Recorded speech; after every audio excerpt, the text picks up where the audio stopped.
Kanor, sa iyo na lang itong anak ko na ito. Total, sumpa naman din yan sa buhay ko eh, lalo na ang tatay niyan. At simula ngayon ay sa iyo na yan, Kanor.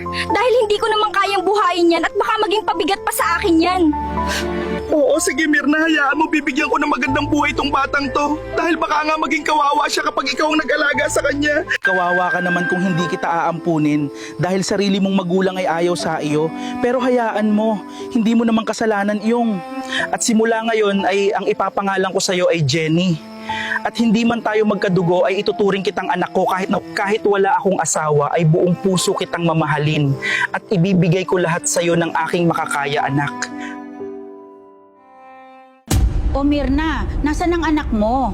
Bakit wala ang mga gamit niya dito at bakit wala din siya dito, ha? Naku, Nay, huwag mo nang problemahin ang sumpang batang yon dahil wala namang kwenta ang tatay nun eh. Naku, Mirna, hindi ka ba kinikilabutan dyan sa mga pinagsasabi mo? Anak mo yon, dugo at laman mo yon. Ano ka ba, ha? Ay basta, Nay, pinamigay ko na ang batang yon at wala ka nang magagawa dahil ayoko nga sa batang yon. Hello Mirna, ang ganda mo ngayon ha, parang hindi halatang nanganak ka. At alam mo ba na ikaw ang type ko, ha? Aba, oo naman, Mark. Nagpaganda talaga ako para sa'yo. At ano ka ba, wala pa akong anak, ha? Dahil single pa nga ako eh, ready to mingle. Ganun ba? Kung gusto mo, sumama ka sa akin at may ipapasubok ako sa yung bagong pasyalan na sigurado akong magugustuhan mo. Ready ka na ba, Mirna? Alam mo naman na kaya kong ibigay lahat sa'yo, basta ibigay mo lang ang gusto ko. Handa na ako, pero kailangan ko ng patunay. Aba, oo naman, Mark. Basta alam mo na ha, gusto ko ng maraming pera at ako na ang bahala sa'yo.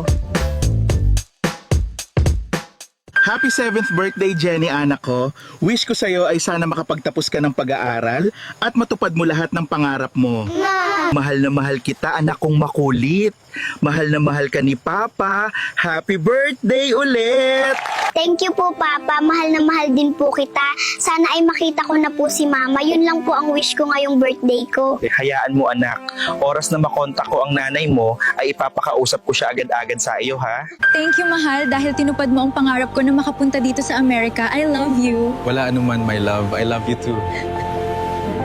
Sana ay magka-baby na tayo, mahal. Dahil excited na akong mahawakan ng magiging baby natin. Happy 18th birthday, Jenny, anak. Grabe ang bilis ng panahon, parang kailan ka lang nag-7th birthday. Pero anyway, mahal na mahal ka ni Papa. Wow, thank you po, Papa. Wala na akong hihilingin pa dahil may best Papa in the world na ako.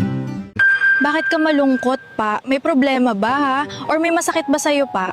Eh anak, may gusto sana akong sabihin sa'yo eh. Kaso wala akong lakas na loob sabihin. Huwag ka nang malungkot pa dahil noon pa ay alam ko na ang totoo eh. At hayaan mo pa, hindi ako galit sa'yo. Sa totoo nga niyan ay thankful pa ako eh. Noon pa man alam ko na ampun ako. Marami na ang nagsasabi pero hindi ako nagsisisi na ikaw ang naging papa ko. Napakaswerte ko talaga sa'yo, anak. Sobrang swerte ko. At lagi mong tatandaan na mahal ka ni Papa, ha? Hi, sa wakas, nasa Pilipinas na din ako.